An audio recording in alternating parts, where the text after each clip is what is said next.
शादी तो मैं तुम्हारे साथ ही कर रही हूँ। अब शादी के बाद मेरी वीडियोस हम दोनों मिलकर देखा करेंगे। That was epic। बहुत ही ज्यादा मजा आया मुझे टीजर में ये सीन देख के। और आज के इस वीडियो में मैं आप लोगों को बताने वाला हूं कि इस ड्रामे का एंड कैसा होगा। लास्ट एपिसोड अब इसकी बिल्कुल करीब है, क्योंकि भैया ड्रामे के अंदर अब काफी ज्यादा तेजी आ चुकी है। नेक्स्ट एपिसोड में भी आपको सेकंड लास्ट एपिसोड और फिर आगे से लास्ट एपिसोड दिखा दी जाए, क्योंकि भैया इस ड्रामे के अंदर अब ऐसा कुछ बचा नहीं है। तो क्या होगा मीम से मोहब्बत की लास्ट एपिसोड में, किस तरह से ड्रामे की स्टोरी प्रोसीड होगी, शादी वाला सीन क्या होगा और क्या करने वाला है तलहा, इन सभी क्वेश्चंस के आंसर मैं आज के इस वीडियो में देने वाला हूं। लेकिन उससे पहले अगर आप लोगों ने पीके लग्जरीज वेबसाइट विजिट नहीं की, जहां पर ईद सेल चल रही है और ऑलमोस्ट सभी चीजों पर 50% ऑफ लगा हुआ है, अपने घर में दुनिया के बेहतरीन लग्जरी डेकोर रखने के लिए नीचे लिंक आपको मिल जाएगा पिंड कमेंट में और डिस्क्रिप्शन में। अभी जाएं, अपनी मर्जी का डेकोर खरीदने के बाद हमें अपना फीडबैक देना मत भूलिएगा। PK Luxus, we don't sell crap। तो सबसे पहले भैया इस बात के ऊपर एक लाइक तो बनता है, जहां पर मैंने आपको पिछले ही रिव्यू में बता दिया था कि तलहा बेसिकली देखेगा अरसलान और साथ में रोशी को डेट करते हुए। उसको तो ऐसे ही लगेगा ना कि जैसे डेट कर रहे हैं, जबकि रोशी के मुंह से साफ नजर आ रहा था कि शी इज नॉट हैप्पी। उसके बावजूद यहाँ पर रोशी का जिस तरह का जवाब बहुत सारे लोगों को लगी इससे आग के मतलब रोशी क्यों इस तरह की बातें कर रही है जब वो अरसलान से इतनी मोहब्बत करती है। अरसलान का नाम कहाँ ले लिया भैया, तलहा से जब मोहब्बत करती है तो वो ये क्यों तलहा को कह रही है कि हाँ मैं तो अरसलान से शादी करूंगी। That was misunderstanding. जिस तरीके से उसने आगे से रिस्पॉन्ड किया उसके पीछे भाई मेन रीजन यही थी कि जितनी अजियत हमारे तलहा ने दी है ना रोशी को, तो रोशी भी तो कुछ ना कुछ करेगी ना। रोशी ने भी तो उसको थोड़ा पेन में रखना है, उसको सड़ाना है, उसको ये बताना है कि अच्छा अगर तुम नहीं तो मेरी लाइफ में कोई और भी आ सकता है। एंड कहीं ना कहीं मर्दों को ये चीज़ डेफिनेटली बहुत ज़्यादा पेन देती है, जहाँ पर अगर वो आपको अटेंशन ना दे रहे हो और फिर उन्हीं की आंखों के सामने आपका किसी और के साथ बहुत अच्छा सीन बन जाए तो ये चीज़ डेफिनेटली उनको बहुत बुरे तरीके से पुश बैक करती है। और वही होने लग रहा है यहाँ पर हमारे तलहा मियाँ के साथ। उसको बड़ी टेंशन हो रही है, कभी इसको फ़ोन कर रहा है और कभी पहुँच रहा है डायरेक्टली उसकी यूनिवर्सिटी, और वहाँ पर जाकर भैया अब तो इजहार मोहब्बत भी कर दिया कि मैं तुमसे भी मोहब्बत करता हूँ, बट ज़रूरी नहीं है कि मोहब्बत का जो अंजाम हो वो ये कि हम दोनों साथ में रहें। बंदा पूछे तुझे कौन सी ऐसी मजबूरी है, किस वजह से तू ये बात कर रहा है कि हाँ मेरी कुछ मजबूरियां भी हैं जिसकी वजह से मैं तुम्हारे साथ शादी नहीं कर सकता। कौन सी वो मजबूरी है? अगर तुम्हें लगता है कि सबीका ने तुम्हें इसलिए छोड़ दिया कि हाँ तुम्हारी लाइफ में मोहित है, तो वो सबीका थी। ये रोशी है जिसकी मतलब मोहित के साथ इतनी अच्छी अंडरस्टैंडिंग है, वो रोज मोहित से बात करती है, उसकी बेस्ट फ्रेंड है, तो इसको क्यों टेंशन होगी। रोशी के केस में तो तुम ये बात सोच ही नहीं सकते कि उसको मोहित से कोई इशू होगा। इशू था तो तुम्हारा कोई अपने ही दिमाग का, जिसकी वजह से तुमने अच्छी खासी लड़की को इनकार किया। हत्ता कि रोशी सबीका से दिखने में भी प्यारी, और ऐसे में ठीक है जो लड़कियां ज़्यादा लाइफ को एक्सप्लोर नहीं किया होता वो थोड़ी सी इमैच्योर, बल्कि कुछ ज़्यादा ही इमैच्योर होती हैं, बट ग्रेजुअली लड़कियां मैच्योर हो जाती हैं। एक मेरी बात याद रखना, बहुत सारे लड़के जो बहुत सारी लड़कियों को सिर्फ इसलिए छोड़ देते हैं कि वो इमैच्योर हैं, मेरे ख्याल से लड़की की वो इमैच्योरिटी उसकी लाइफ की सबसे ज़्यादा खूबसूरत चीज़ होती है, जो आपको मिलती है शायद 17-18 साल की उम्र से लेकर 21-22 या 23 या फिर ज़्यादा 25 साल की एज तक। उसके बाद ये मैच्योरिटी ऑटोमेटिकली ख़त्म हो जाती है। और कुछ लड़कियां तो 17-18 साल की उम्र में इतनी मैच्योर हो जाती हैं क्योंकि उन्होंने लाइफ में फेस इतना कुछ कर लिया होता है। तो अगर आपको कोई इमैच्योर लड़की मिल रही है तो आप उस चीज़ को टेंशन ना बनाओ कि यार तो बहुत इमैच्योर है तो मेरा इसके साथ क्या बनेगा। ये तो आपको लगता है कि शायद वो इमैच्योर अभी है तो वो सारी ज़िंदगी इमैच्योर ही रहने वाली है, ऐसा नहीं होता भैया। लड़कियों में मैच्योरिटी लड़कों की निस्बत बहुत ज़्यादा जल्दी आ जाती है और ख़ास तौर पे वो लाइफ को लेकर काफ़ी सीरियस भी हो जाती हैं। तो तलहा का हमारी रोशी को साइड पर करना सिर्फ इस वजह से कि उसकी हरकतें बड़ी अजीब सी हैं, वो को बहुत ज़्यादा लाइक स्टाइलिश नहीं है हमारी सबीका की तरह। That was insane. स्टाइलिश भी आप बना सकते हो और मैच्योरिटी भी टाइम के साथ आ ही जाती है। खूबसूरत तो रोशी वैसे ही थी, तो तलहा को इसी को कंसीडर करना चाहिए था। खैर अब रोशी की वो जो बातें थी ना इतनी दर्दनाक जो इसने की थी समंदर के किनारे, वो इसको बार बार जब याद आती हैं तो इसको एहसास हुआ इस बात का कि हाँ एक्चुअली में वो भी रोशी से मोहब्बत करता है। और इस चीज़ का जब उसने इजहार किया हमारी रोशी के आगे तो she was trying to reconfirm कि हाँ मैं कैसे मान लूँ, तो मेरा रिश्ता तोड़वाना चाहते हो अरसलान से। इस वजह से बंदा पूछे तू भी ऐसे बात कर रही है कि जैसे तेरी जान निकल रही है उसके साथ शादी करने के लिए। अब अगर इस बंदे ने मुंह से कुछ बोल ही दिया है तो कुछ सीन तो क्रिएट कर।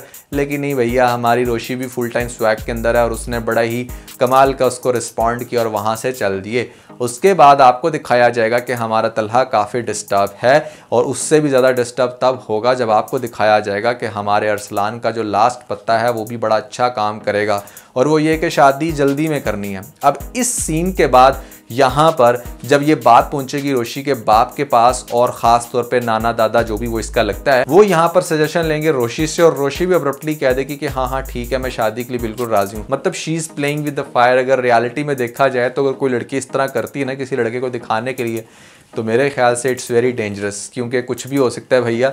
आपको दिखाने के चक्कर में आपकी वाकई शादी भी हो जाएगी और आपको पता भी नहीं चलेगा। लेकिन ये तो ड्रामा है, यहाँ पर तो कुछ ना कुछ ट्विस्ट होना है। वो क्या होगा वो मैं आपको बताता हूँ।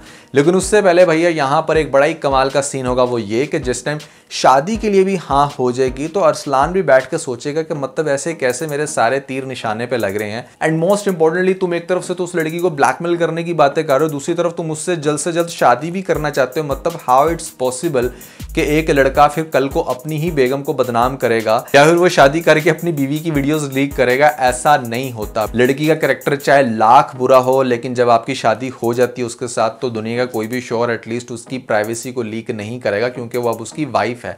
और दूसरी बात यह है कि अगर कुछ लड़कों को ऐसा लगता है कि हाँ हाँ मैं इसको 3-4 महीने रख के छोड़ दूंगा, तो भैया आपको क्या लगता है कि उसके बाद जो आप शादी करोगे आपको बड़े आराम से लड़की मिल जाएगी और बड़े आराम से आप शादी कर लोगे। भले आज के दौर में भी एक लड़के के लिए 20 लड़कियां अवेलेबल हैं, लेकिन वो लड़के जो अपनी पहली शादी को सही से नहीं लेकर चले उनको दूसरी शादी करने में बहुत ज़्यादा दिक्कत आती है।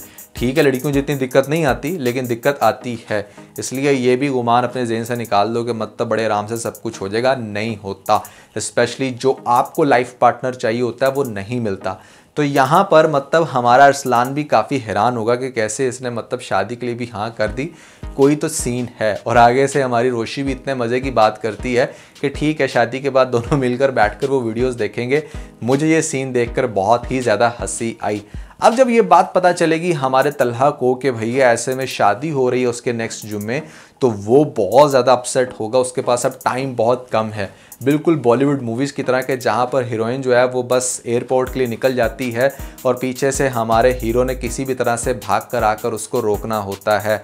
अब उसने मतलब पास्ट में इतना बुरा किया ना हमारी रोशी के साथ कि उसे कुछ समझ नहीं आ रहा कि वो उसके पास जाए, उसको रोके भी तो किस मुंह से, क्योंकि मतलब वो किसी भी एंगल से उसको डिज़र्व नहीं करता। अभी भी हमारे तलहा को ऐसा लगता है, बट आई गेस कि वो उसको बहुत अच्छे से डिजर्व करता है। Talha is a very decent person and person like Talha I guess deserve all kind of women in the world. कि जैसे किसी लड़की का कैरेक्टर उसकी सबसे बड़ी खूबसूरती होती है, लड़के का डिसेंट होना, उसका भी ऑब्वियसली अच्छा कैरेक्टर होना उसकी सबसे बड़ी खूबसूरती है। अब यहाँ पर क्या होगा कि आपको दिखाए जाएंगे शादी के फंक्शन, जिसमें पहले आएगी माइयों, और उस फंक्शन पे भी डेफिनेटली हमारे यहाँ पर तलहा को भी इनवाइट किया जाएगा, उसके बाप समेत मोहित भी आएगा।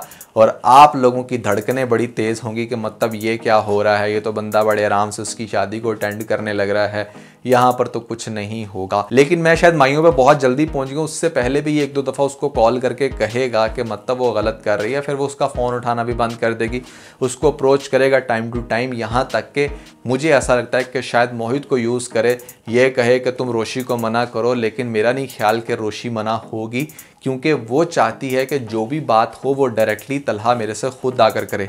मतलब वो बेसिकली इस पॉइंट पर अगर इतनी बड़ी चाल चल रही है ना, इतना बड़ा गेम कर रही है अपनी लाइफ के साथ, तो वो ये चाहेगी कि तलहा खुद से चलकर आकर कन्फेस करे कि मतलब सीन क्या है।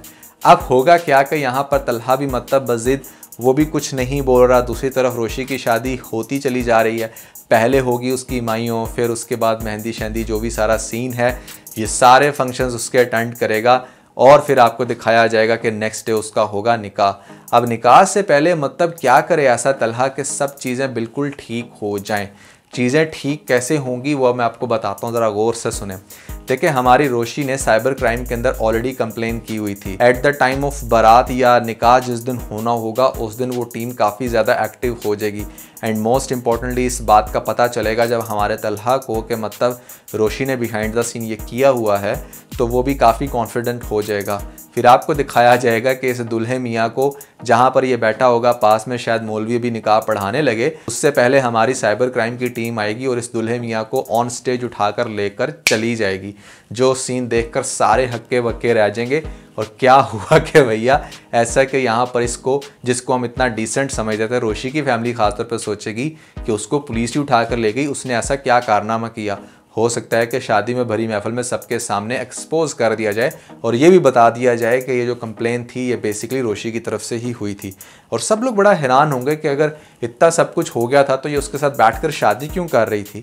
तो अब इसको ड्रामाई मोड़ तो देना ही है। तो यहाँ पर हो सकता है कि फिर हमारा जो तलहा है वो भी इस चीज़ को एंडोर्स करे और कहे कि हाँ, ये जो अरसलान था ये मेरे ऑफिस में काम करता था और बड़े बुरे कैरेक्टर का लड़का। और ये सारी सिचुएशन देख के यहाँ पर हमारा रोशी का जो बाप है वो काफ़ी ज़्यादा अपसेट होगा, क्योंकि किसी भी बाप के लिए उसकी बेटी की शादी उस टाइम पर रुकना जिस टाइम सारे मेहमान सामने हैं बहुत ही ज़्यादा डिफ़िकल्ट सिचुएशन होती है। अब ऐसी सिचुएशन में क्या होगा आपको बहुत अच्छे से पता है आगे से मैं क्या बोलने वाला हूँ। यहाँ पर हमारा जो तलहा है वो अपनी मिस्टेक को एक्सेप्ट करेगा सबसे पहले रोशी के आगे जाके, और उसको ये कहेगा कि वो उससे शादी करना चाहता है। फिर फैमिली की रजामंदी से इनकी उसी सेटिंग के अंदर शादी होगी और ड्रामे का एक बड़ा ही खूबसूरत बेहतरीन सा एंड दिखाकर आपको अच्छा खासा खुश कर दिया जाएगा। सो ये होगा भैया इस ड्रामे का थ्रिलिंग एंड, ये दिखाएंगे आपको लास्ट एपिसोड में। ये है मेरी प्रेडिक्शन। मुझे लगता है कि ड्रामे के अंदर कुछ ऐसा होगा, और अगर ये होगा तो शायद ड्रामा बहुत ही ज़्यादा इंटरेस्टिंग मैनर में क्लोज हो, क्योंकि इसके अलावा आप किसी भी एंगल से सोचो ना तो शायद इतना ज़्यादा थ्रिल नहीं हो सकता जितना इस सिनेरियो में है। कैसा लगा आपको ये एंड, आपने कमेंट्स के अंदर मुझे ज़रूर बताना है। और इसके अलावा अगर आप लोगों ने हमारा लेटेस्ट व्लॉग नहीं देखा तो ऊपर आपको लिंक मिल जाएगा, जल्दी इस लिंक पे क्लिक करके वीडियो देख के अपना फीडबैक मुझे ज़रूर दीजिएगा।